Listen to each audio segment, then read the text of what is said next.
I heard Allah's Messenger saying, "The reward of deeds depends upon the intentions, and every person will get the reward according to what he has intended." So whoever emigrated for worldly benefits or for a woman to marry, his emigration was for what he emigrated for. Sahih al-Bukhari 1. हमको हमीदी ने यह हदीस बयान की। उन्होंने कहा कि हमको सुफियान ने यह हदीस बयान की। वो कहते हैं हमको बन सईद अंसारी ने यह हदीस बयान की। उन्होंने कहा कि मुझे यह हदीस मोहम्मद बिन इब्राहिम तीमी से हासिल हुई।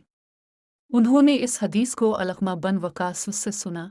उनका बयान है कि मैंने मस्जिद नबवी में मिंबर रसूल सल्लल्लाहु अलैहि वसल्लम पर हज़रत उमर बिन खिताब रज़ी अल्लाह अन्हु की ज़बान से सुना। वो फरमा रहे थे कि मैंने जनाब रसूल अल्लाह सल्लल्लाहु अलैहि वसल्लम से सुना। अब सल्लल्लाहु अलैहि वसल्लम फरमा रहे थे कि तमाम अमाल का दारोमदार नियत पर है और हर अमल का नतीजा हर इंसान को इसकी नियत के मुताबिक ही मिलेगा।